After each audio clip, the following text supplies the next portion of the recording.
Tole kun sagantaa qophii kaayyoo kan karaa miidiyaa walabummaa Oromiyaatiin dabru jalqaroorsa yeroo duraatiif karaa kanaan wal argine sa'a kee irraa qooddeenuuf dhiyaachuu keetii fi hedduu galatoomiin jechuu barbaade. Ayyee jaalgadaa araaraa sagantaa kanarratti na afeeruu kan keetii fi wayyami jedha. Ulfaadhu jalqaroorsaan eenyu? Maqaa adda addaa gaa sababii qabsoo bilisummaa Oromootiif jecha maqaa adda addaa moggaafataa baanee sakiriitiif jecha ani Amaan Kadiir Qaamsaree jedhama maqaan dhaloota. Maqaan dirree dhiyaatitti ittiin beekamu Daadhii Fayyisaa jedhama. Dirree bahaatitti immoo Karoorsaa Bosonaa jedhama. Ani gaa bara dheeraa mana hidhaa keessa ture bara darguu gara waggaa 8 hidhame. Bara wayyaanee waggaa 2 hidhame mana hidhaa gurguddaa nama nyaataa Impaayera Itoophiyaa san keessa gara mana hidhaa 6tti hidhame. Alam Baqqaany ka Maammoo Mazammirfaan itti hidhamanii itti fannifaman sanis jaallan hedduu wajjin turre. Kabiraa dirree bahaatii fi dirree dhiyaa keessatti illee sadarkaa adda addaatitti qooda gumaachaa ture. Qondaalummaan dirree dhiyaatis ajajaa ture. Kana itti aanaa ajajaa ture. Alamaayyoo Dhugumaa Jaala jedhamutu bakka buuteen isaa gar'aan beekamne isatu ajajaa ture. Giddaa Kiiramurraa kaasee hanga Billoo Bosheetitti hanga Gaara Konchiititti laga Gibee kana hunda miilaan keessa deeme jechuun hin danda'ama. Kabiraa amma ani barreessaa fi itti aanaa Abaa'oo Oboo Iddilee Addunyaati jaarmaa kenna jechuu.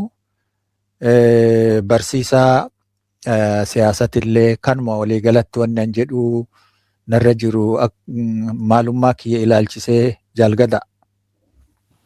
Tole ulfaadhu jalqaroorsa jechumaan siyaama.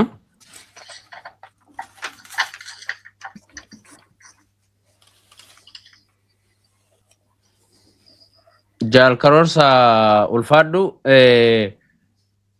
walitti dhufinsa keenya kanarratti yookaan ammoo har'aan tana uummanni Oromoo kan nu dhaggeeffatu addunyaa mararra warreen jiranii haasawa yookaan ammoo marii geggeessuuf deemnu kanarraa maal hubatanii jettee yaadda?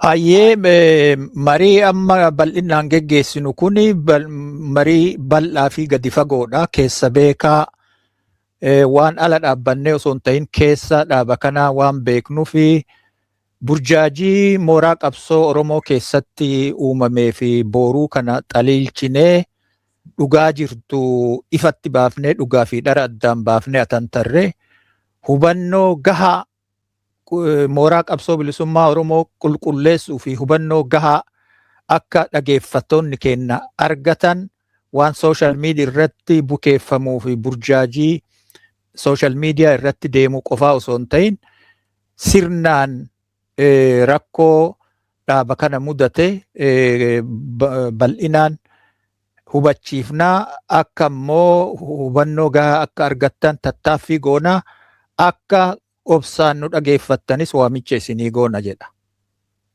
Ulfaadhu jalqaroorsa. Amma walumaa galatti karaa gaafii yookaan ammoo sagantaa mariidhaa irra dhihaanneef irratti dabarraa suduudumaani gaafiin dura jalqaroorsaadhaa fi iyyannoon yookaan ammoo ajajaa olaanaa fi koree hojii raawwachiiftuu ti dhiheessitan maal fakkaata? Keessatti maal gaafattan? Iyyannoon nu dhiyeessine iyyannoo dhaaba kana quuqama dhaaba kana jabeessuu fi cimsuu damboobaa fi hamilee qabnurraa kaanee dhaabni kun akka nuu jabaatu, akka nuu guddatu, akka nuu dagaagu kaayoonfannee sanirraa kaanee qaama jaballee osoo qabuu dhaabni kuni qaama laafaa yookiin gufuun mudatee jira. Gufuu kana kararraa kaasuun barbaachisaadha jennee iyyata duraa keessaa tokkoffaa abaa'oo wooboo bu'ursinee jirra. Bu'ursuu qofaan gahaa miti. Eega bu'ursineen booda immoo gufuun akka hin dagaagne nu qunnamee jira. Akka hin cimoomne nu qunnamee jira. Gufuu kana kararraa kaasuun dhaaba keenya jabeessuun kanarraa kaanee yaaddoon nutti bulee jira. Kanaaf gaafiin tokkoffaan kanaa jechuudha. Dhaaba keenya jabeessuu qabna. Gufuu isa mudate kana biyya alaatitti isa mudate kana sirreessuu qabna ka jedhu gaafiin tokkoffaa. Kalammataa yaada wal'ootii fi hoggana wal'oo nu barbaachisa. Kuni biyya alaa qofaa osoo hin ta'in dirree qabsaa'onni Oromoo qondaalotaa fi miseensonni abaa'oo wooboo dhiiga isaanii dhangalaasanii lafee isaanii caccabsaa jiranii. Kun biyya alaa qofaa osoo hin ta'in hogganni wal'oo jiraachuu qabaa. Yaanni wal'oo jiraachuu qabaa. Kuni alattis biyya keessatti waraana keessattis jabaachuu qabaa yaada jedhu kalammataa. Sadaffaan kaayoon jaarmayaa abaa'oo wooboo heera dhaabichaa irratti hundaa'ee kaayoo jaarmayaa yoo jennu dimokiraasii waaltummaati. Kaayoon jaarmayaa kun kaayoon jaarmayaa dimokiraasii waaltummaa fi hoggana wal'oo akkasumas hoggana dhuunfaa kun wal dhuunfachuu qabaa. Yeroo ammaatitti nama tokkotu gara jaarmayaatitti uf jijjiire. Hogganni wal'oo ala kana hin jiru. Yaanni mootuyyuu waloodhaa hin jiru. Sagantaan siyaasaatii fi heerri dhaabichaa ka itti dhufaa kana fonqolfamee jira. Kuni bakkatti deebi'uu qaba ka jedhu gaafii sadaffaa dhiyeessine. Gaafii afraffaa naamusaa fi seerri dhaabichaa caphee jira. Namni tokko gara jaarmayaatitti uf jijjiiree ka barbaade hin ari'a, ka barbaade hin muuda. Kuni aadaa ta'ee jira. Haga ammaatitti dhaaba kana keessaa nama tokko qofaa miti ka ari'amu. Akka murnaatitti illee fakkeenyaaf yeroo adda addaatitti taask foorsii fudhachuun hin danda'ama. Murnoota ufiin kaka'anii hamileedhaan waraana kana gargaaruudhaaf halkanii guyyaa hojjetan sababii hin beekamneen moggeeffamanii dhaaba kana keessaa facaasutu jira. Kaayoon seera naamusaa fi dambiin adabaa hujirran oolle. Koreen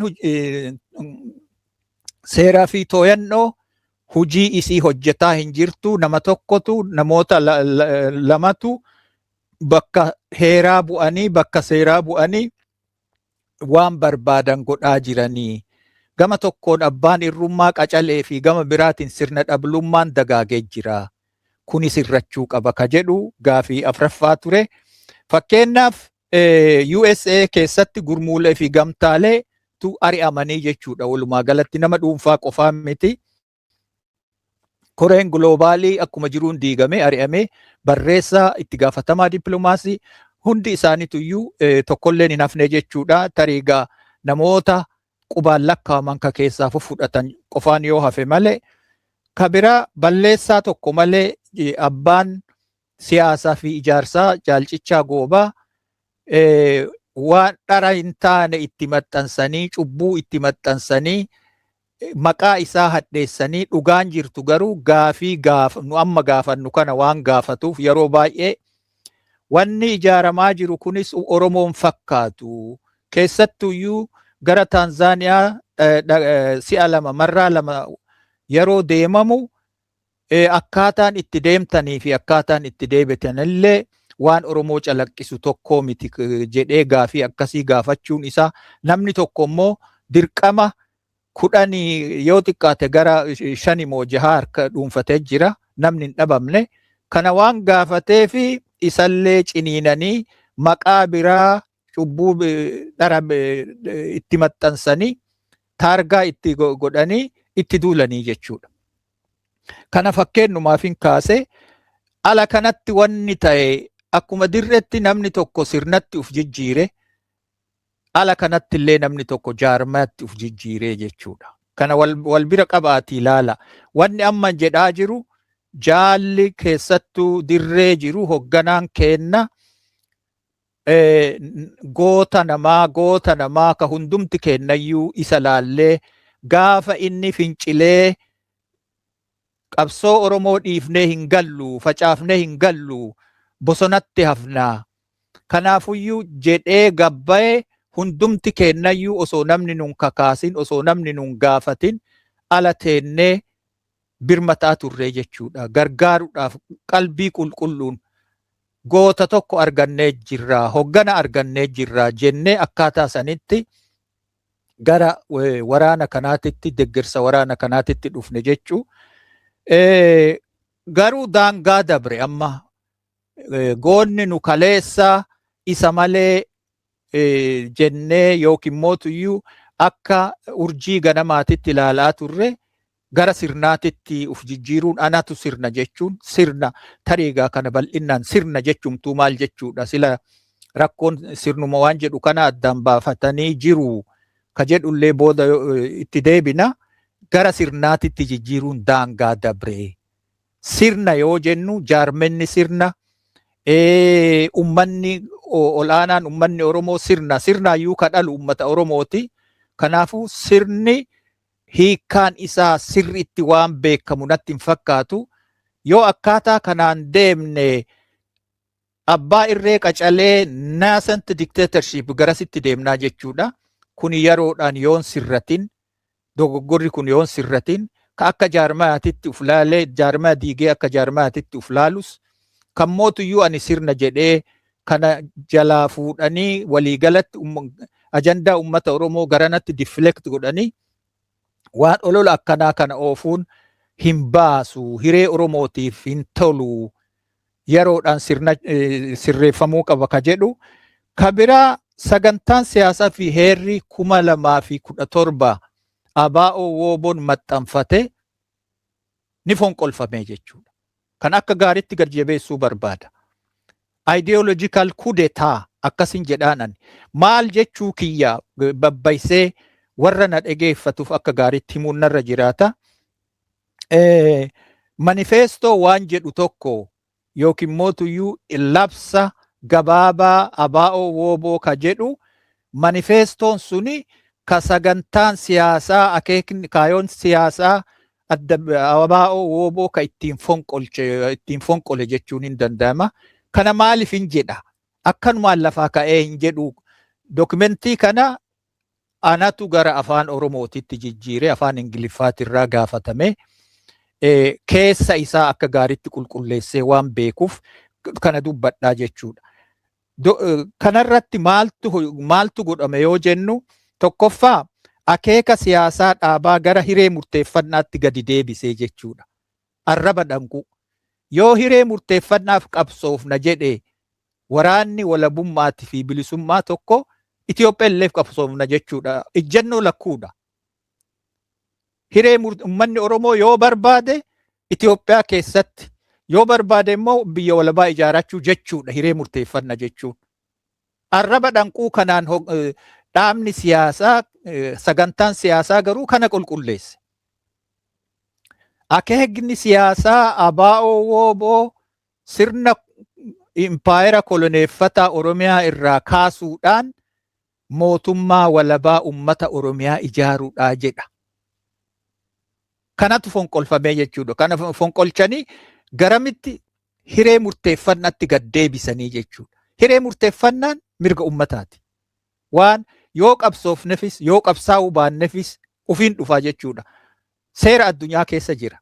Yoo Itoophiyaa keessa haqames addunyaan hujirra oolchiti. Mootummoonni addunyaa 193 akeekaa fi kaayoo kanarratti ijaaraman.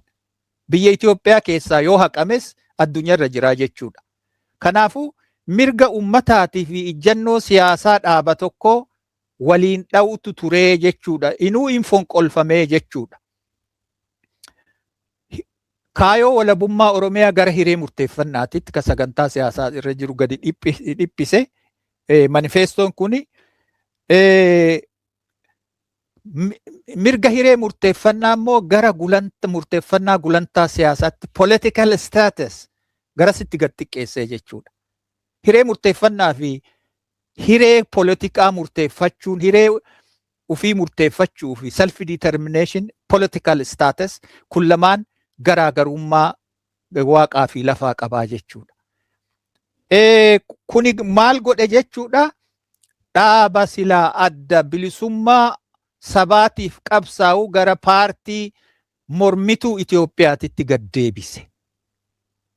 Kana jechuun siyaasaadhaan gad deebisee jechuudha. Kan achirraa laaluun hin danda'ama. Kuni Google irrallee Google gochuun hin danda'ama. Iccitii ala jiru jechuu barbaadeeti. Kana qofatti hin dhaabbanne nu ka qabsoofnuu fi mirga aadaa fi hawaasummaatii ka jedhus keessa jira jechuudha.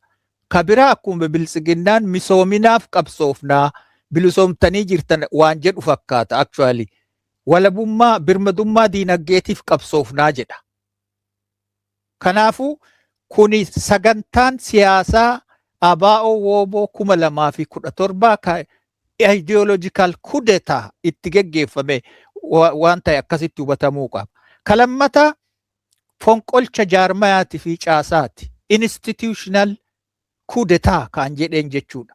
Maal jechuudha? Qajeelfamni kontirobaandii jedhaanani. Daldala jechuun hin danda'ama. Ebla 2023 qajeelfamni ba'e sun tokkoffaa heera dhaabichaa caasaa dhaabichaa ka heera 2017 ka dhaabichi maxxanfatee faallessee ajaja nama tokkootiin wayyeessullee jijjiirullee hin dandeettu yoo namni tokko godhe malee akkas jedha. Actually maaliif nama tokkotti deebisanii ajaja yoo jennu ajajaa fi ajaja yoo jennu garaagarummaa qaba.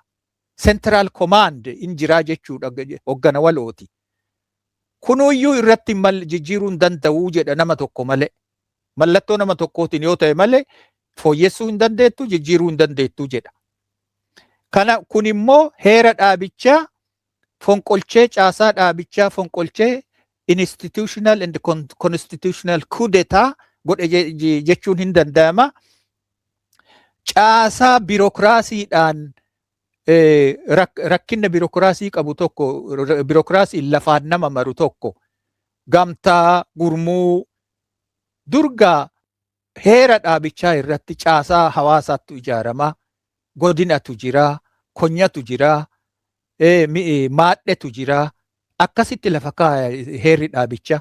Kana hundumaa faalleffamee gamtaa gurmuu waan akkasiisan godinaa gamtaa gurmuu waan jedhu biirokraatik kan ta'e jechuudha. Dhaabicha uummatarraa miseensarraa fageessee lafaan maru isa santu hujirra oole. Kunilleen sirrii mitii ka jedhu kaafnee jechuudha. Ka biraa heera fi seera naamusaa walfaanaa rakkoo jaarmayaa keessatti dhalatu akka aadaa Oromootitti furachuu qabnaa. Shanacha jaarsummaatiin furachuu qabnaa. Yaaddoo jedhu nutti bulee jechuudha. Kun hin didame. Maal jechuudha? Yeroo adda addaatitti fedhima kennaan kakaanee namoonni akka Dr. Bayaan Asoobaa, Dr. Mulunee, Jamaal Miidhagaatii fi anas taane waan kana dhiiroo jaarsummaan mee haa laallu. Wanni kun yoo daangaa dabre balaa guddaa nutti fidaa. Diinni illeen qaawwa diinni ittiin seenu kana cufuu qabnaa jenne gaafannee jechuudha. Gaafannee jennaan itti gaafatamaan jaarmaya alaa inuuyyuu isin wajjiin suuraa ka'uun fi isin wajjiin dhaabbachuun kiyya naqaanessaa nuun jedhee jechuudha.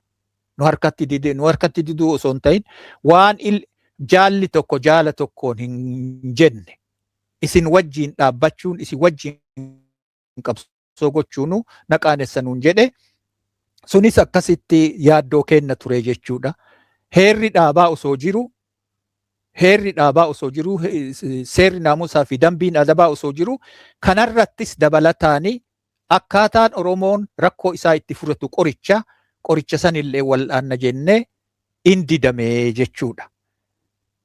Qabxiin biraa ka dhiyeessine dameen dippiloomaasii fi dameen dantaalaa sirnaan caaseffamee hojii hojjechuu qabaa.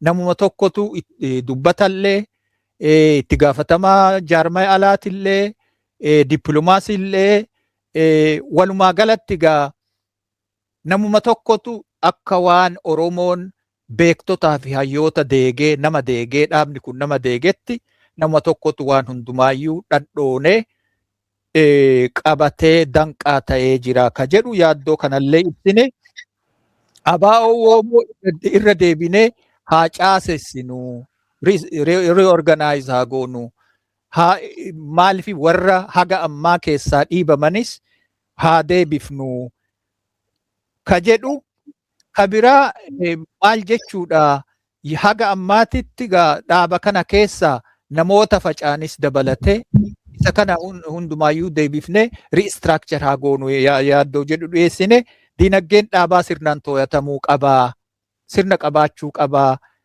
galiin bakka irraa dhufu bakka immoo dhumarratti dhaqu nagayeen jiraachuun kun sirni diinagdeen itti to'atamuu hin jiru laaffatee jira. Kuni afoollummaa fi qabeenya dhaabaa qisaasullee fiduu waan danda'uuf kunis irratti haa yaadamu yaaddoo jedhu kadhumaa yaaddoon dhumaa nu dhiyeessine waltajjiin barnoota siyaasaa dhaabbataan haa uumamu miseensa dachaa darabeen haa horannu aynaan haa horannu hoggana dhaloota haarawaa haa uumnu qondaalota haa leenjifnu hoggana akaakuu haarawaa haa uumnu gaafii jedhu dhiyeessinee jechuudha. Kun hundumtuu gaa hanga har'aatitti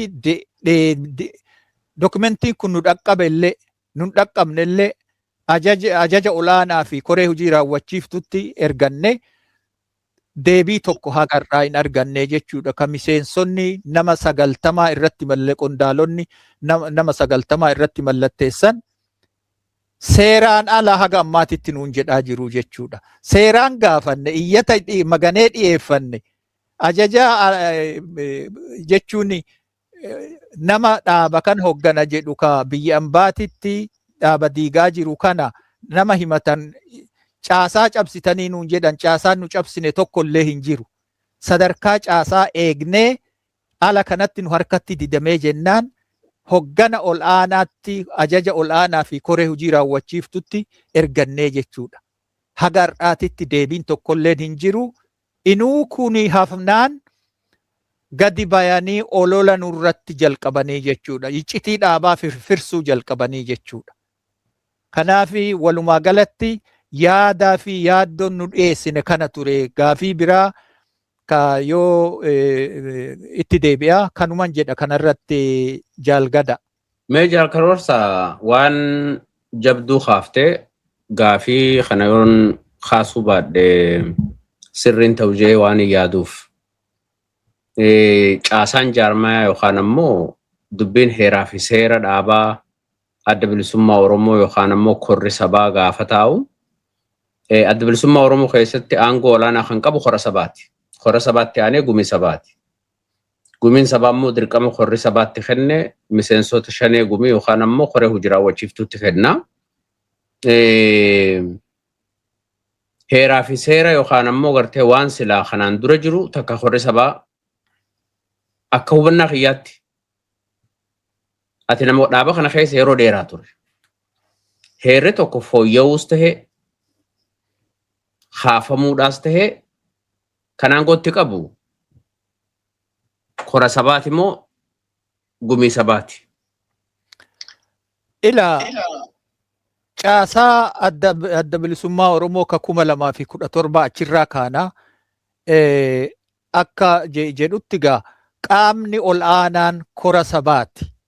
Kan sagantaa siyaasaa heera dhaabaa galmeelee bu'uraa kan fooyyessu kan wayyeessu kora sabaa qofaadha. Gumiin sabaatuyyuu yoo wixinee isaa dhiyeesse kora sabaatti dhiyeessee raggaasise malee kophaa isaatitti jijjiiruu hin danda'u. Kanaafuu wanni an jechuu barbaade heerri dhaabichallee hujirra hin jiru. Sagantaan inuuyyuu ani gadi jabeessee beeyta in fonqolfamee dokumentii biraatiin fonqolfamee jedhee jira. Dokumentii lama qabatamaa kaayetan jira. Tokko manifestoo ka jedhu sanii jechuu. Manifestoon kun waa heddu laaqee tooftaa ta'ee tarsimoo dhaabaa ta'ee kaayoo ta'ee tasuma hin beekamu walitti dhuube garuu tooftaan kaayollee haguuge kaayollee hin dhoysu walabummaa waa'ee walabummaa dubbachuun yakka ta'ee jechuudha dhaaba kana keessatti. Dhaaba kana keessaa si ariisisu ta'ee jechuudha. Sababiin namoonni hogganoonni yookiin hayyoonni waa'ee walabummaa gadi jabeessan moggeeffamanis tokko kanaa jechuudha. Kanaafuu manifestoon kuni tooftamoo tarsimoo kaayoodhamoo ka jedhu yoo laaltu kana maraa walitti dhuubee tooftaan tarsimoo fi kaayoo siyaasaa dhaabichaa haguugee jechuudha.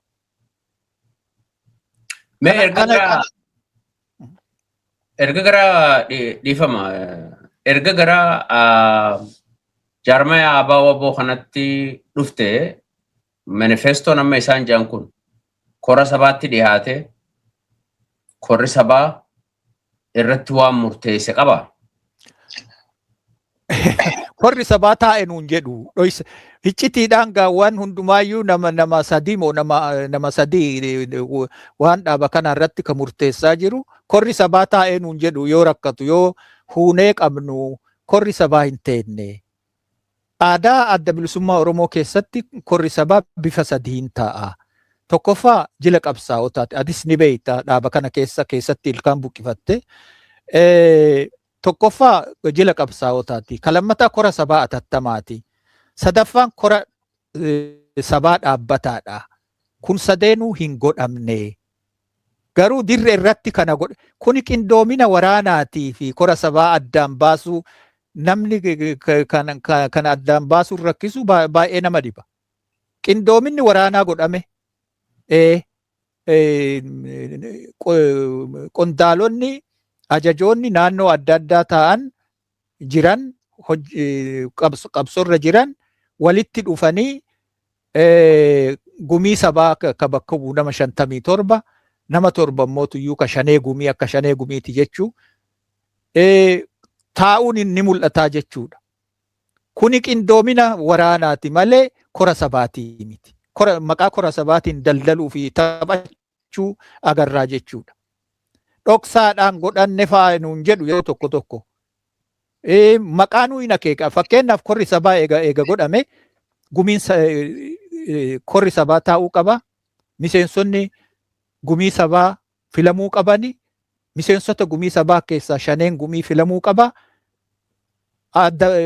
Hayyu dureen dhaabaa filamuu qaba. Itti aanaan filamuu qaba.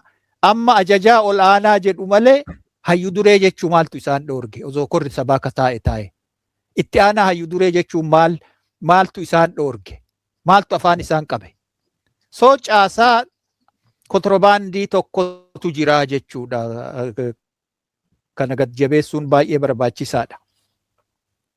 Kanuma jedha kanarra. Barruun tokkollee jira kan fakkeenyaa fi nuti heeraa fi seera yookaan ammoo waan korri sabaa aangoo kora sabaatii fi bitamnaa yookaan isa san jala deemnaa akeekaa fi kaayyoo adda bilisummaa Oromoo hordofnaa jaanii korri sabaa kan 2017 taa'e raggaasifateeti bifa barreeffamaatiin dhihaate. Wanti silaa korri sabaa fooyyesse kan itti ida'ees namoota filmaata san keessatti qooda fudhatan mara isaatu dabalatee jechuun yakkumati kana atis hubattu.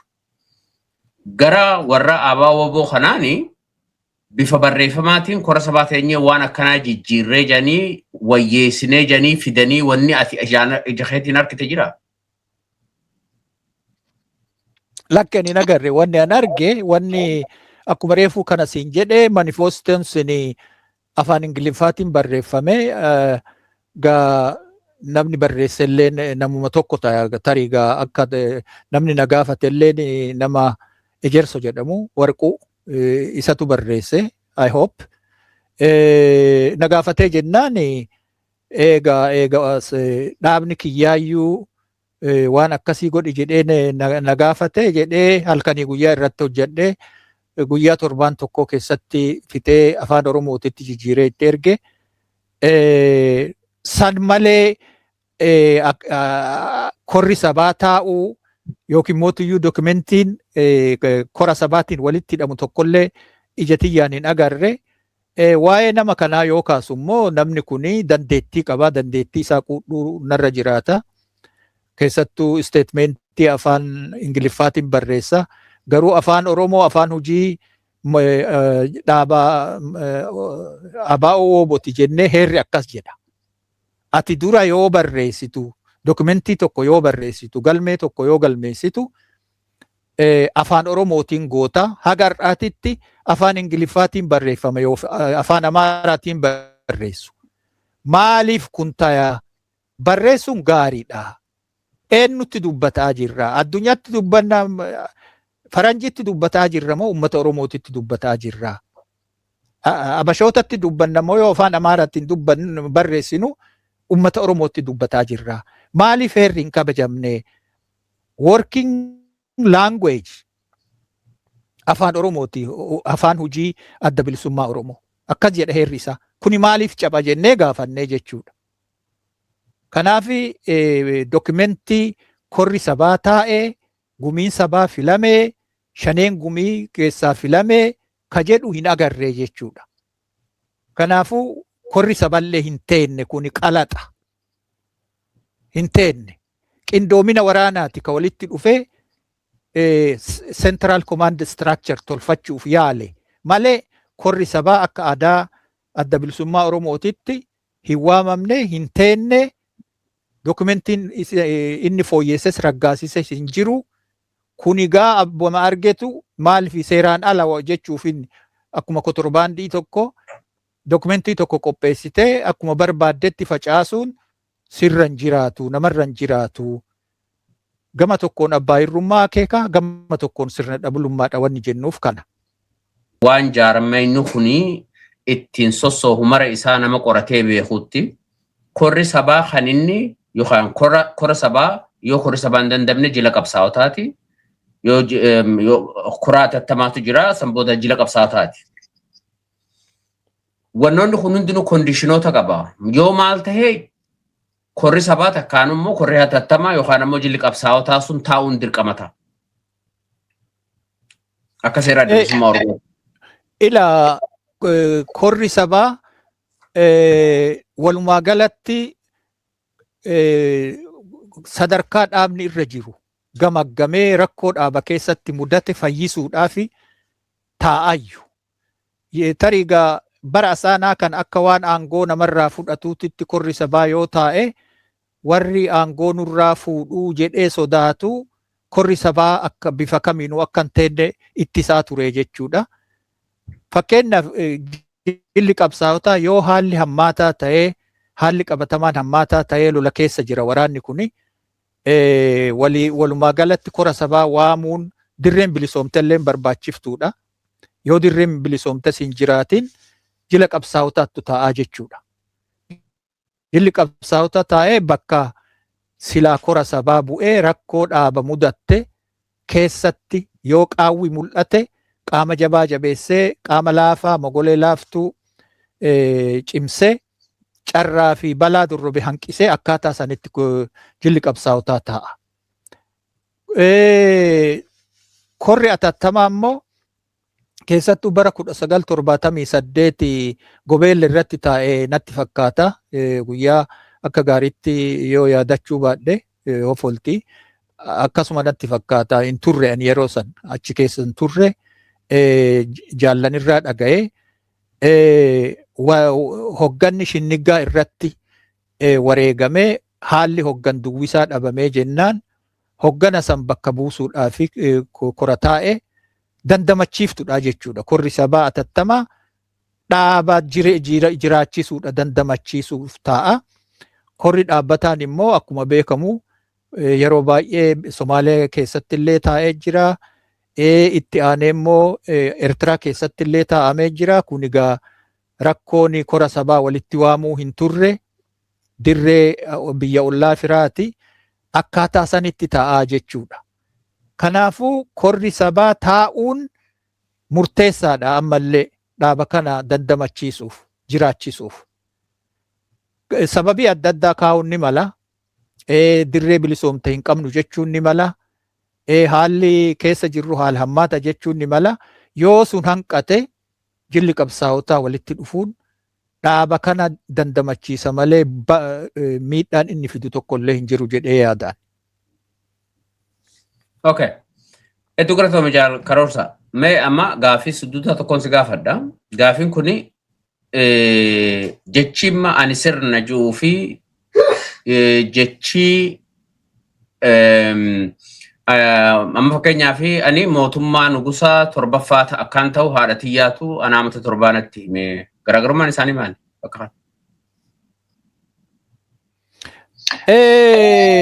Ani sirna ka jedhu kuni jecha laguuti. Jecha laguuti. Ani abbaa irreetii ani nugusa jechuma. Jechoota afaan Oromoo jechoota laguu qaba. Maddamar ka jedhu amma yoo fudhattee jette laguudha. Tokkummaa Itoophiyaa qeenxee jechuudha. Tokkummaa Itoophiyaa qeenxee jechuu mannaa maddamar jedhe Abiyyi Ahmad. Nugusa jechuun isaa ani seeraa olii jechuudha. Sirnaa olii waaqatu na muude jechuudha. Sirna ka jedhu kunilleen maqaa laguutii jechuudha. Ani abbaa irreetii. Anaa olitti uummanni Oromollee anaa. Abaa olleen abaa oobolleen anaa. Waraanni kunis anumaa. Nama tokko anatu bakka san buufate. Eegana ana jibbanii nama tokko jaalachuun hin danda'amu. Ana jibbanii waraana jaalachuun hin danda'amu. Ka jedhu kun abbaa irree qacalee kareefu jedhuun kareefu biqila lafaa dhufaa jiru. Ka akkasiitii jechuudha. Ani yaadichan morma. Akkasin jedhamu sirna jechuun maal jechuu ka jedhu mee xiqqoo irraa tuquun barbaada. Sirna akaakuu afurtu jira addunyaa kanarra. Tokkoffaa sirna kaayoo maleessa deterministic. Uuma amma yoo fudhattee jette, aduu yoo fudhattee jette, lafa yoo fudhattee jette, solar system. Inni kuni kaayoon qabu jechuudha. Jechuun kaayoo kanaaf deeman jedhu sirni sun. Garuu sirna qaama adda addaa qaba, urjii qaba, lafti achi keessa jirti, wanni adda addaa san keessatti argama uumaan jechuudha. Kalammata sirna lubbu qabeessa. Animate system. Nama fudhadhu ilmi namaa amma hin jiraannanu. Sirnaan jiraanna. Onnee qabnaa, tiruu qabnaa, kalee qabnaa, sammuu qabna. Akeekni isaa nu jiraachisuudha. Akeeka actually lubbu qabeessaa jechuudha. Sirna lubbu qabeessaa jenna jechuudha. Qaamota adda addaa kabiraa sirna hawaasummaati. Sirna hawaasummaa keessa kaayoo qaba.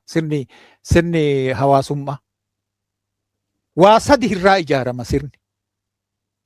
Kaayoo irraa ijaarama. Fakkeenyaaf imaammata, tarsimoo, tooftaa, heera ka jennu kun yaadarraa ijaaramaa jechuudha. Ilma namaati kalammata. Ilmi namaa keessa jiraata. Fakkeenyaaf waraana abaa'oo ooboo haa fudhannu. Akka sirnaatitti haa fudhannu. Walii galatti abaa'oo ooboo. Kaayoo irratti ijaaramee qaba. Tooftaa irratti ijaaramee qaba. Heera irratti ijaaramee qaba. Naamusa irratti ijaaramee qaba. Yaada irratti ijaaramaa jechuudha. Amala irratti ijaaramaa jechuudha. Tokko. Kalammataati. Kaayoon kun, tarsimoon kun, tooftaan kun kophaa isaatiitti bu'aan qabu. Ilmi namaa keessa jiraatuu qaba. Daayinaamik warraaqaan. Waraana bilisummaa Oromoo kan lafee isaa caccabsee dhiiga isaa dhangalaasu kun ilma namaati jechuudha. Ilma namaatti hiriiree daayinaamik ka ta'e socho'a. Sadaffaan meeshaadha. Qawwee. Qawwee adda addaa ta'uu danda'a. Loojistika ta'uu danda'a. Dhiyeessii ta'uu danda'a. Sirna jechuun kana jechuudha. Waa qaama hedduu of keessaa qabaa jechuudha. Namni tokko sirna ta'uu hin danda'u. Never at all. Hogganaan tokko dhaaba keessatti qooda hoggana tokko qaba. Qooda leencaa qabaachuun isaanii mala.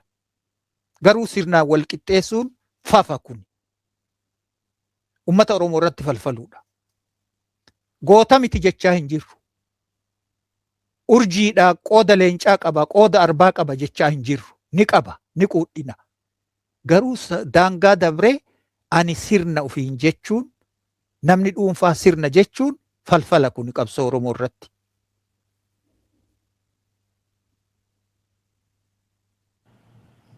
Jechi sirna jiru caasaadha jiruun walitti hin dhufu.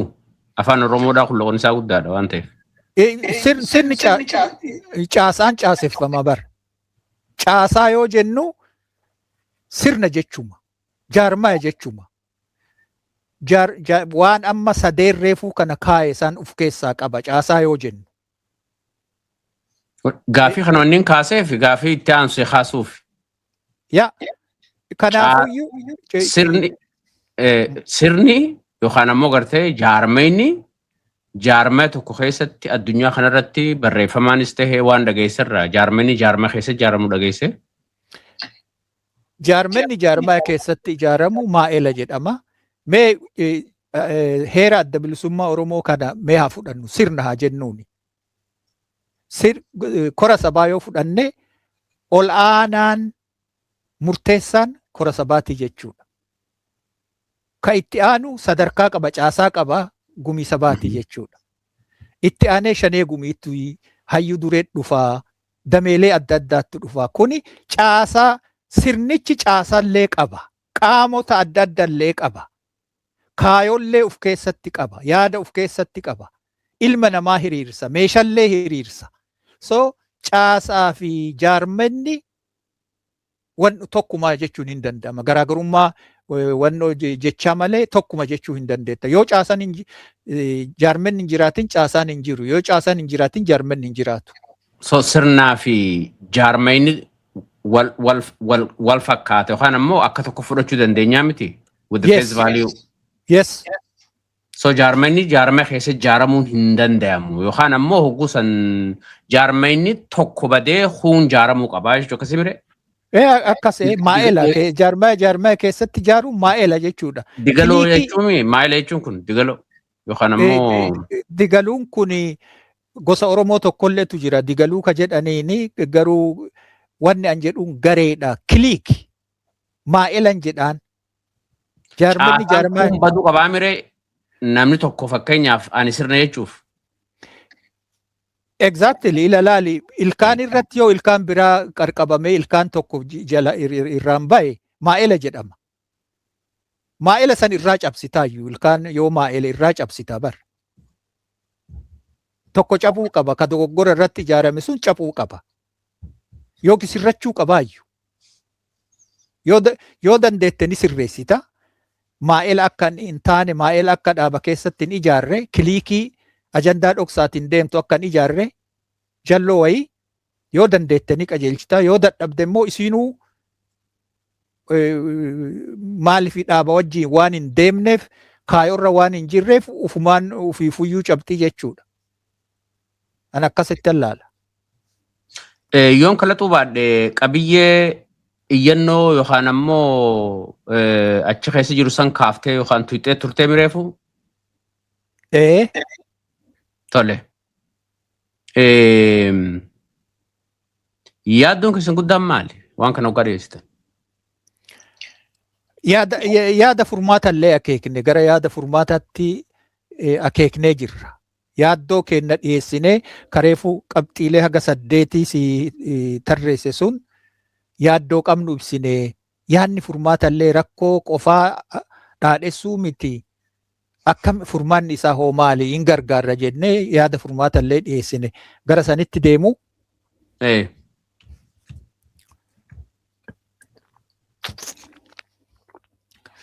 Tokkoffaan akka furmaataatitti kan dhiyeessine abaa'oo wooboo irra deebinee haa ijaarru irra deebinee haa caasessinu ka jedhu. Kana gochuun dhaaba kana gufuu kee nu mudate kana kararraa kaafnee reorganization and restructuring kana dhiyeessine jechuudha. Kalammataa heera fi sagantaa siyaasaa irratti hundoofne hoggana waloo utubuun barbaachisaadha. Akka dhaabichi jedhutti hogganni ni jira hin jiru jedhaan jirru. Garuu hogganni waloo hin jiru. Dirre illee hin jiru hogganni waloo. Kana quba qabna. Akkuma jenne san kiliikii garee santu waan barbaade dhoksatti murteessaa jechuudha. Waraannis qondaalonnis ta'e qondaalonni biyya alaa jiran dhaabni biyya alaa jiru waan dhaabni kun hojjetu yookiin immoo tuyyuu wanni himamu hin jiru jechuudha. Hiccitiidha. Waa lamatu jira, rakkoo lamatu jira. Waan hundumaa hicciteessu. Wanni hundumtuu hiccitii miti har'a. Waan hundumaayyuu ol baasanii firfirsuudha. Kana hogganatu godhaa jira. Miseensa miti ko godhaa jiru. Waan hundumaa gara hiccitiititti jijjiiree namoota garee murtoofte qofatu kanarratti murteessaa jechuudha. Kuni balaa guddaadha. Yoo qondaalli kan kee waraanni warri fakkeenyaa fi zooniilee meeqa hogganan 8 hogganan sun yoo quban qabaatin yoo odeessallee alumaa ka dhagahan taate kun balaa guddaadha. Alattis akkasuma kalammataa hiccitii firfirsuudha. Kunis dhaabbachuu qabaa. Fakkeenyaaf gaafa amajjii tokko rakkoo dhaaba keessaa hogganni ol aanaan gabbayee firfirsuun qabsoo Oromootiif kuni tarkaanfii hedduu gara duubatti nu deebisee jechuudha. Balaa nutti dorrobsiisee jechuudha. Balaa hamaa. Diinnis kana keessa seenee odeessa kenna argatee jechuudha. Waan goonuun qabnu karaa kennaan miti ka ta'e gabbayanii gaafa silaa amajjii tokko waan sabaat irratti ka dubbatan kan wareegamtoota itti yaadannu ka irbuu itti seennu ka haala qabatamaa irraa itti gamaggamnu ka karoora fuulduraa itti akeekkannu ture jechuudha. Kun ajandaa nama dhuunfaatitti gad deebi'e. Kuni dhaabbachuu qabaa ka jedhullee kaafnee jechuudha.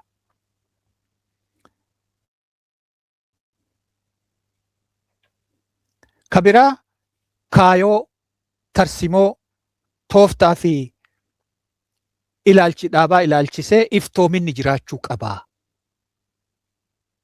Tooftaa wanni amma fakkeenyaaf manifeestoo reefu sii kaasee jira. Kuni tooftaadha moo tarsimoodha moo kaayoodha? Hin himamne. Miseensatti hin himamne. Qondaalotatti hin himamne. Iccitiidha. Iftoominni jiraachuu qabaa. Abbummaan jiraachuu qabaa. Itti gaafatamummaan jiraachuu qabaa. Accountability and responsibility. Kanallee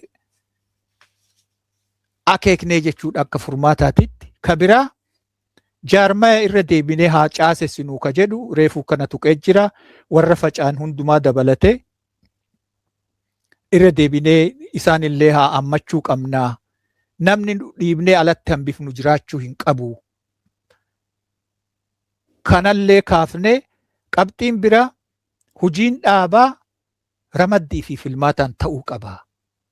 Ramaddii yoo ta'e hogganni filu sun raggaasisuu qaba. Filmaata yoo ta'e akka kaayoo jaarmayaatitti iyyuu dimokiraasii waaltummaa ka jedhu hogganni filamuu qaba ka jedhuuf keessallee waan qabuuf filamuu qabaa. Ramaddii fi filannoon ta'uu qabaa ka jedhu akeeknee jechuu. Waltajjiin barnootaa dhaabbataan geggeeffamuu qabaa. Qondaalota miseensota dachaa darabeen horachuu qabnaa. Dhaaba kana keessatti hoggana dhaloota haarawaa uf jalatti nyaachuutuu fi maaxaruutu jira. Kun aadaa ta'e. Kanaafuu amma rakkoon dhaaba kana keessatti nu mudate irreplaceable warra jedhu jira. Yoo nu hin jirre qabsoon hin jirtuu warra jedhu jira. Kun hoggana irraa dhageenyaa jechuudha. Kun jijjiiramuu qabaa. Waltajjii barnootaatiin duula ijaarsa hawaasaa geggeessuu qabnaa. Fakkeenyaaf Minisootaa qofaa fudhadhu. nama Oromoota 70,000 fi haga 80,000 jira jedhamee yaadama. Isteetii adda addaa keessas akkasuma jira. Har'a yoo waamnu abaa'oo wooboon deeggarsa hin qabu jechuudha. Inni deege. Nama 30 moo nama 20tu dhufa yoo waamte. Maaliif kun ta'e? Maaltu uummata Oromoo hadoochee? Biltsiginnaan irraa ilmataa jira. Even aktivistoonni dhuunfallee dolaara irraa hammaarataa jiru uummata kana. Abaa'oo wooboon garuu kalafee isaa guyyaa guyyaan caccabsu, ka dhiiga coccobsu maaliif deeggarsa dhabee? Nutti dhagahame kun. Rakkoon kun furamuu qaba jenne uummata dachaa darabeen hiriirsutu nurra jiraa. Oromoon hundumtuu keessatti uf arguu qabaa jennee kadhannee dadhabne. Deebiin keenya tuffii fi uftuulummaa ture jechuudha. Kanuma jedha kanarratti Gadaa. Akka nama dhaaba kana keessatti laffa'ee yookaan ammoo yeroo dheertuu dhaaba kana keessa yookaan ammoo dhaaba kana keessattiif bareetti urmii isaa guutuu keessa jiraateetti yeroo sireerra baatu yookaan namni tokkolleen si bira hin jirre dhimma Oromoo kanarratti wanni gartee akka hirriibni sin fudhanne si godhu maali amma? Wanni gaafiin tun gaafii jabduudha. Anaaf dhiyeessite malee gaafii hunduma keenyaati. Haala hamaa keessa seenne amma. Yoomuu caalaa rakkoo hamtuu keessa seennee jechuudha. Gama tokkoon nama nugusa ta'uu barbaadutu masaraa keessa jira. Nama Oromiyaa diigee uummata Oromoo kaayoo sabboonummaa Oromummaa balleessee Itoophiyaa qeenxee ijaaruuf deemutu jira. Kanatu harkaanu qaba. Kammoo silaa abdanneetiniin uummata Oromoo miliyoonatti lakkaa'amu hiriirsaa hoggana keenyaa hoggana Oromoo guutuuti jennee abdannetti waan gadi deebi'aa tokkotti. Kiliikii xiqqootti gad deebi'uun rakkoo halkanii fi guyyaa waan nu yaachisu jechuudha. Mee amma osoo har'a mootummaan biltsiginnaa kun kufee Finfinnee seenne qophii akkamii qabna? Namootuma sadii har'a murteessan kanatu borullee gaafa Finfinnee seenne murteessu moo Oromootu akka bal'ina isaatiin dachaa darabeen irratti hirmaata? Maal ijaaruuf deemna immoo? Yoo Abiyyiin achii kaafnee yookiin Jaalmarroo achi kenne yookiin Jawaar Muhammad achi kenne diktaatara haaraa achi kenna malee jijjiirraan dhufu tokkollee hin jiru. Haala hamaatu harkaanu qabaa. Jaalannus jibbinus kaayoo walabummaa irratti cichuu qabna ka jedhu irratti halkanii fi guyyaa yaadaa jiran. Rakkoon guddaan kana gama tokkoon balaan nutti dorrobee jira.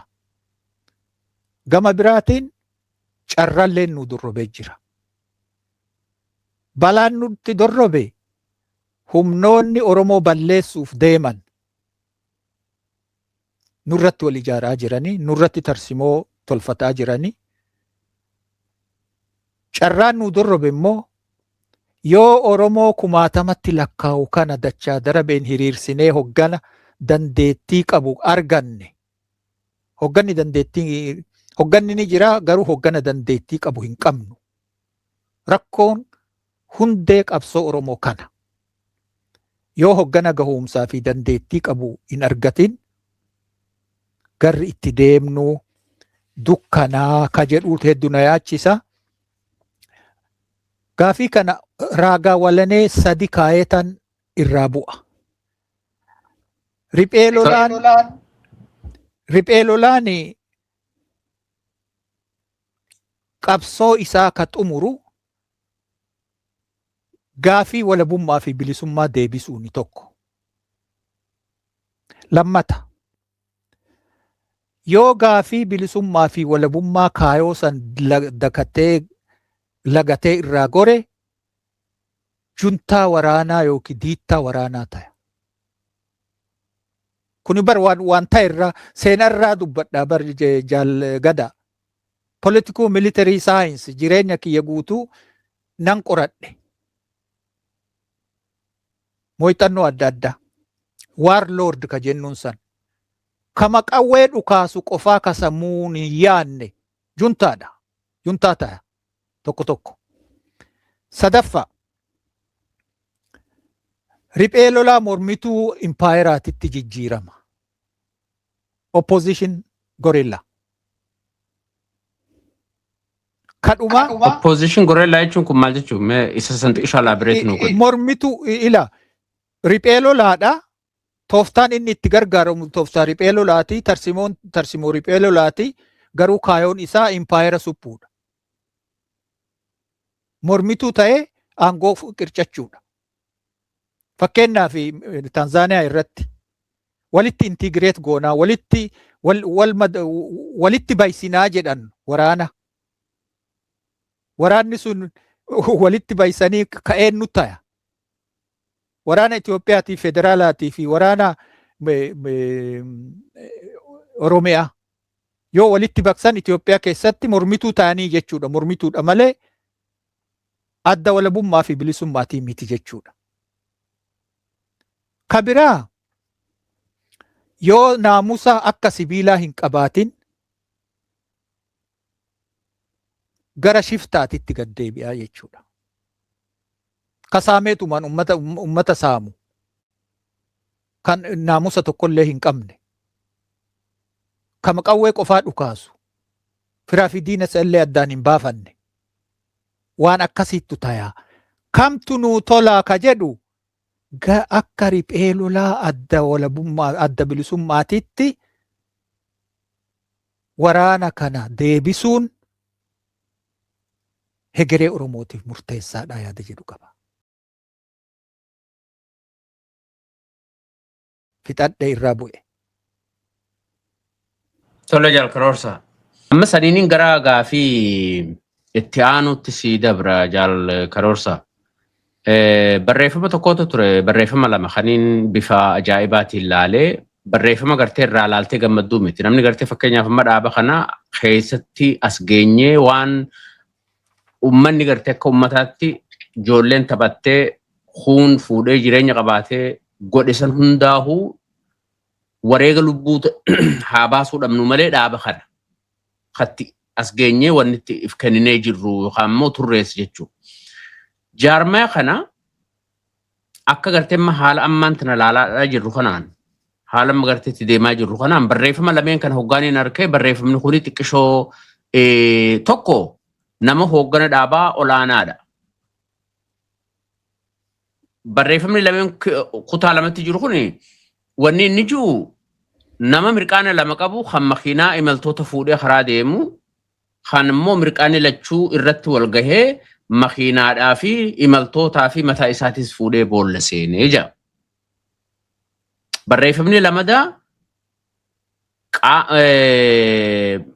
mirgi yookaan ammoo gartee dantaa waloodhaa yookaan ammoo gartee fedhiin waloodhaa fedhii gartee qeenxeedhaatiin bakka buutee jira.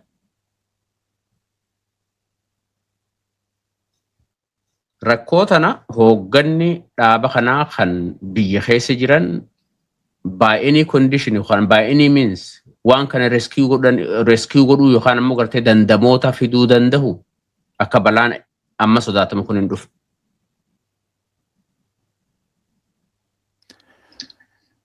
Balaa kana hanqisuun hin danda'ama. Ani rakkoon nu qabnu akka sabaatitti qophii dhabuudha. Qophii maaliif dhabne ka jedhu hoggana dhabuudha. Hoggana dandeettii qabu. Hoggana dandeettii qabu yoo jennu akka dhuunfaatittii fi akka gareetitti ka hogganu osoo hin ta'in hoggana waloo dhabuu kenna. Hogganni waloo osoo jiraate fulbaasa roodmaappii jedhan san kaayata. Eessaa kaanee eessa geennaa? Riphee lolaan karoora siyaasaatiin alatti Afaan kutuudhaaf dhiifnaa godhi bakka heerri seerri dhaabaa hin dalaynetti hoggana waloo ijaaruu ni dandeenya akka seera dhaabaatti. hin danda'amu tasuma. Hin danda'amu maaliif kan akka gaariitti hogganni walollee kaayoon jaarmayaa fakkeenyaa fi dimokiraasii waaltummaatii fi hoggana walootii jedha. Heera san nama meeqatu dubbisee barsiisaa jirra mala kanatti qondaalotaa fi miseensota keenya barsiisaa jirra. Dimokiraasii waaltummaa jechuun maal akka ta'ee fi hoggana waloo jechuun maal akka ta'e akka gaariitti adda baafatanii jiran qondaalonni keenya. Garuu kuni barsiifamaa jira dirretti ka jedhullee gaafiidha. Lolarra jiru actually waan gaggabaabduu leenjii tokko ni kennu. Qaama ni leenjisuu, amala ni leenjisuu garuu barnoota siyaasaa bal'aa riphee lolaan barnoota siyaasaa bal'aa gadi fageennaan argachuu qaba.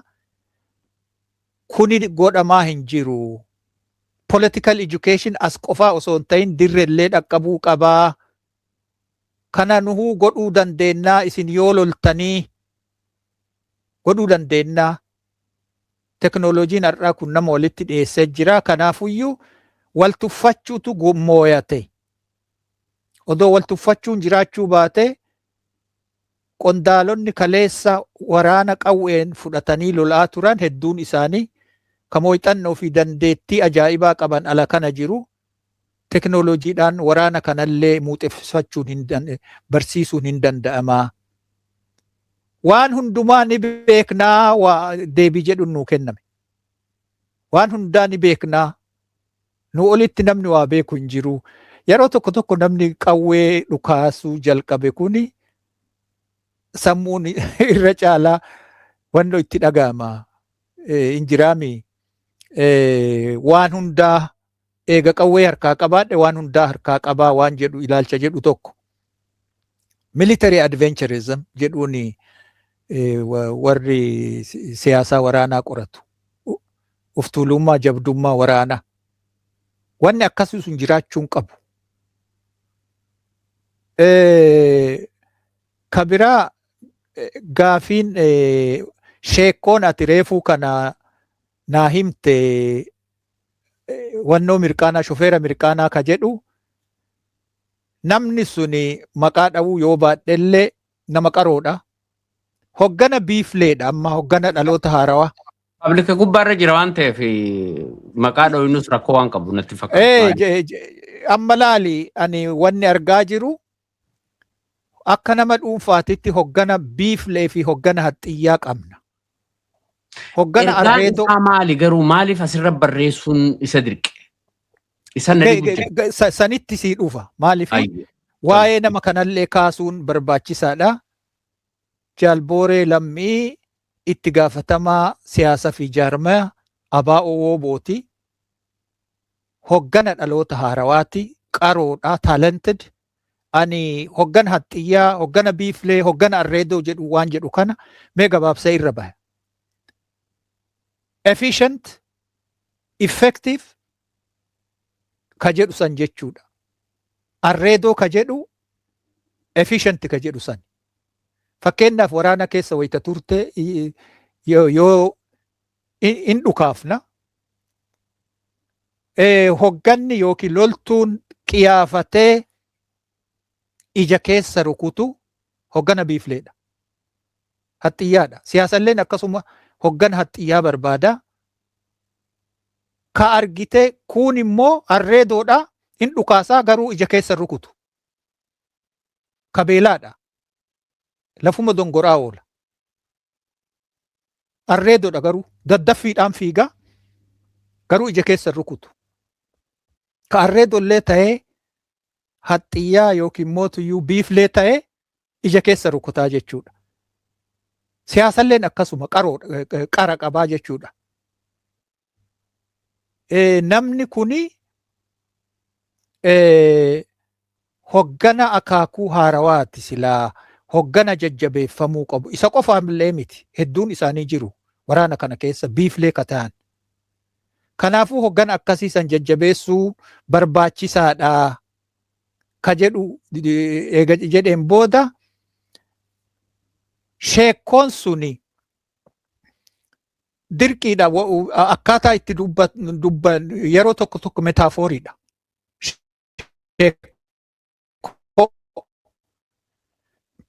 Sataa'ir fa'aa jedhu faranjoonni dalga qabdee dhugaa jirtu lafa keettaa jechuudha.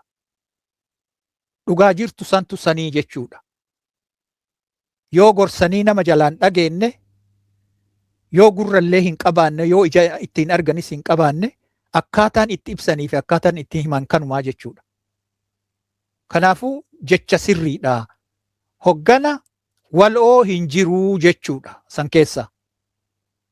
Tokkoffaa shofeerii mirqaanee konkolaatallee qiletti buusaa jiraa ka jedhu metaforikali ibsee jechuudha. Karaa sheekkootiin yookiin sataa'ir. Hogganni walollee ala kanattis ta'ee dirree keessatti hoggana qeenxeen bakka bu'ee namni tokko gara jaarmayaatitti uf jijjiiree jechuudha. Waa hedduu dubbannanu garuu sheekkoon gabaabduun sun rakkoo dirree jirtus rakkoo ala kana jirtus ifatti lafa keettee jechuudha. Haganuman jedhaan. Eenyu dubbachuu barbaade jaalbooreen? Oodiyensiin isaa eenyu? Oodiyensiin isaa namoo sheekkoo san argate alas ta'uu danda'a, biyya keessas ta'uu danda'a. Oodiyensiin kiyya kana ebalutti dubbadha jedhee wanni achirra jiru hin jiru. Ifamatti dubbatamee balaqqeessatti dubbatamee jechuudha. Basaqqeessatti dubbatamee jechuudha. Kan itti gargaaramuu danda'a. Hiikaa adda adda illee qabaa jechuudha. Ati metaafoor sheekoo tokko yoo sookoo fi sorboo isaa keessaa baaftu waa hedduutti hiikuu dandeetta. Garuu ergaa silaa barbaachisu san himeera.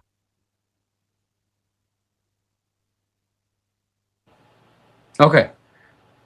Jaalkaroor isaa hedduu galatoomi. Waan hedduu taa'een dhaggeeffadhaa garuu waan inni dhaga'ee hawwaa ture miti. Wanni kun marti isaatu. Amma gaafiin akka gaafiidhaatti gaafuma kanaan xumurra sagantaa keenya irraattis dheeratee akka nu jalaa wanni hin taane maroo irraa kaasee hoogganni dirree jiru yookaan ammoo akka itti gaafatamaa waraana kanaatti marroon dheengadda gaafa janaarii takkaa dhufee naaf filate naa jaalate isa jechuun ana jechuun isa jechuudha. Nu lameen jechuun ammaas waraana bilisummaa Oromoo jechuudha.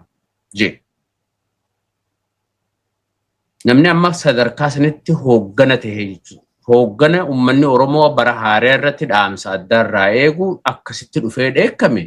Kappaasitii ittiin gattaa'ee jaallan isaa sanii wajjin rakkoo kana fixuudhaa san qabamoo akkuma jaalbooreen jee namichi mirqaana lamaan dhaqee makiinaa imaltootaa fuudhee karaa jallaa osoo deemuu diriiratti fakkaatee boollaan seenee juusan ta'uuf deemti. Mee kana ragaa walanee haa kennu. Ragaa walanee ka jedhuun senaariyoo ka jedhu san kaayuu barbaada. Mee heerri adda bilisummaa Oromoo 2017 hojiirra jira haa jennu. Heerri sun fala itti kenna gaafii ati gaafatte kanaaf deebii itti kenna. Sadarkaa sadiitti kaaya heerri yoo dogoggora hojjatte yoo danuu hojjatte yookiin immoo yoo yakka hojjatte akkaataa itti furmaata itti kennutu jira. Danuu odoon beekin namni tokko yoo waa balleesse danuu jedhama. Dogoggorri immoo danutti aana. Kadhumaa yakka. Kana maraafuu wannotu jira, falatu jira. Ka jalqabaa hoggana olaanaatti garuu hin jabaata adabbiin. Kadhumaa adabbiidha. Wanni kuni dogoggoraa qeeqaan yookiin immoo qeeqa ijaaraan hoffoltiidhaan irra darbuu danda'a jaal yoo beekkate jaalmarroon Hoggana ta'uu isaa namni shakku tokko illee hin jiru. Qabsoo Oromoo keessatti seenaa haaraa galmeessuu isaa namni shakku tokko illee hin jiru. Namni isaan achi kaafnee hoggana biraa tolfanna jedhes hin jiru. Sila Jaalmarroon osoo sila ana ta'e wanni haga ammaa dogoggoraa arrabatu na mucucaatee na hoffolchaa ummata Oromoo illee na hoffolchaa waraanni illee na hoffolchaa osoo jedhe tokko kalammata kuni diniinaan irra darbamaa jechuudha. Ka diniinaan irra darbamuu jechuudha. Wanni kuni haasofni gaafa sanii sun ani sirna jechuudha jecha biraatiin bara. Wanni inni dubbate sun ani sirna ummanni Oromoo illee anaa namni bakka buufadhe illee anaa waraanni illeen anaa ani sirna jechuma. Kuni dogoggora guddaadha. Diniinaan waraannis bira darbuun ni mala. Kadhumaati. Adaba. Yoo akkaataa kanaan ka itti fufu taate adabni ummata Oromoo illee adabuudha jechuudha. Waraanni kunis hin diigama. Abaa Owoo illeen hin diigama. Kun waan oolu miti kana farrisuu kiyyaa miti. Gatii qaalii nu kafalchiisuuf deemaa. Kanaafuu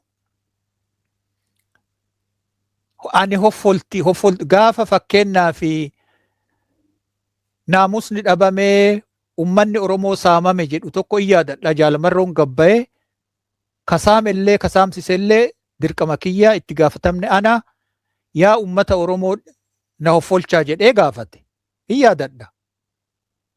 Kana godhu amma maaltu isa dhoorge? Morkaa jechuudha. Miseensa isaatitti morkatu, qondaala isaatitti morkatu, masaanuu godhanii jechuudha. Yaada ijaaraa dhiyeessuun, qeeqa dhiyeessuun keessaa fi alalleen gatii nama kafalchiisaa jechuudha. Kun egaa dhaabni kun rakkoon guddaan inni qabu farra dimokiraatummaati. Hogganni dandeettii hin qabu ka jennu hoggana dimokiraataa hin qabnu jechuudha.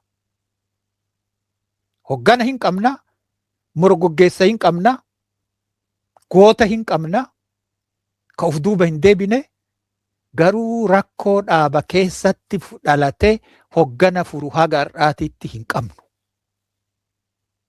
Hoggana rakkoo dhaaba keessatti mudate yoo yaada dhiyeessite kasi balaaleffatu ka diinummaan si yakku ka gandummaa sitti maxxansu. By the way, gandummalleen ummata Oromoo keessa hin jirtu.